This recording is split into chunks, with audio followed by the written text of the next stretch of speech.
નવરાત્રિમાં આપણે ગરબા રસિકોને ગરબા કરતા જોયા જ હશે, પણ આજે તમને એક એવા કલાકારનો પરિચય કરાવું જેના ગરબાના લીધે ફેમસ થયો છે. તો આવો સીધા આપણે આશીષને મળીએ.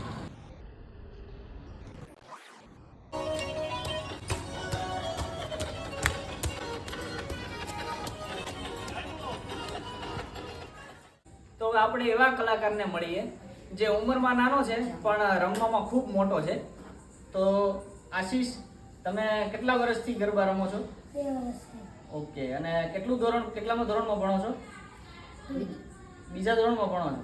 ઓકે, અને ક્યાં ક્યાં ગરબા રમ્યા આ નવરાત્રીમાં? કલ્ચરમાં, હા મેગા ફાઇનલમાં હા, અને રંગદર્શનમાં. બરાબર. કલ્ચરલમાં કેવું રહ્યું? ક્યાં સુધી રમ્યા તમે? પહેલેથી ને છેટું. 6 સુધી રમ્યા. બરાબર. અને આ આપણે કીર્તિભાઈનો જે તમારો વિડીયો વાયરલ થયો એ મેં મોબાઈલમાં જોયો, એમાં તમે સ્ટેજ ઉપર ખૂબ ધૂમ મચાવી કીર્તિભાઈ સાથે.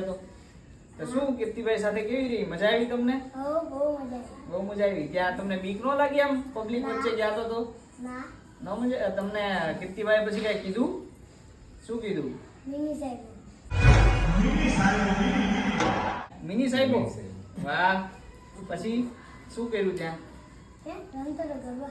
ગરબા રમતો હતો. બરાબર. તું આટલા સરસ ગરબા રમે છો, ક્યાંથી શીખ્યો તું આ ગરબા? મોરી ઘરમાં કોણે શીખવાડ્યું તને? કાકાએ. કાકાએ? શું નામ છે કાકાનું? વિપુલભાઈ. વિપુલભાઈ શીખવાડ્યું. કેટલા ટાઈમથી તો કાકા આગળ શીખેલો? 2 વર્ષ. તો આપણે જોયું આશીષ આટલા સરસ ગરબા રમે છે, તો એ ગરબા રમવા પાછળ એમને જે શીખવાડનાર છે એ છે એમના કાકા વિપુલભાઈ. તો આપણે વિપુલભાઈ સાથે જ વાત કરીએ કે આ ક્યારથી આશીષને આટલું પ્રેરણા આપીએ. વિપુલભાઈ, ક્યારથી તમે આશીષમાં જોયું કે હવે ગરબા રમી શકશે?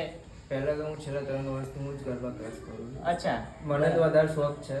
પછી બરાબર. મને શોખ હતો, પછી આશીષને શોખ જગાડ્યો. બરાબર. છેલ્લા 2 વર્ષથી કન્ટિન્યુ ગરબા ક્લાસ કરાવું છું આશીષને. બરાબર. મુરલીધર ગરબા ક્લાસીસ તમારા રિલાયન્સ ચોકડી પર. બરાબર.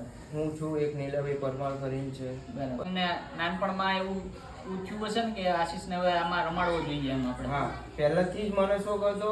મેં કીધું હું ના વધુ આગળ તો છોકરો તો આગળ વધે. બરાબર, સાચી વાત. વિપુલભાઈ, આશીષ કેટલા સમયથી ગરબા રમે છે અને સૌથી પહેલી ટ્રોફી એને ક્યારે મળી? આશીષ 2 વર્ષથી ગરબા ક્લાસ કરે છે અને ગરબા ક્લાસ 3 મહિના સુધી એમાં ગરબા ક્લાસ ચાલુ હોય છે. પછી નવરાત્રી જેમ નજીક આવે એમ રેડી કરીએ, છોકરાઓને કોસ્ચ્યુમ લાવીએ, આ છે તે બધું કરીએ. અને છેલ્લા 2 વર્ષથી ગરબા ક્લાસ પત્યા પછી બી એક્ટિવ રહે છે અને ઘરે બી કૂદતો જ હોય છે, એની રીતે રમતો હોય છે. બરાબર. 24માં કલ્ચર ફોરમમાં મેગા ફાઇનલમાં હતો અને આ વર્ષે બી 2025માં મેગા ફાઇનલમાં કલ્ચર ફોરમમાં જ હતો. અચ્છા, મેગા ફાઇનલ સુધી એ પહોંચી શક્યો. હા, મેગા ફાઇનલ સુધી પહોંચી ગયો. અને અનેક ગિફ્ટો આલે છે, બરાબર. કેશ આપે છે, વાઉચરો આલે છે, બરાબર. ટ્રોફીઓ આલે છે. આ વર્ષે એને તો સાયકલ બી મળી છે.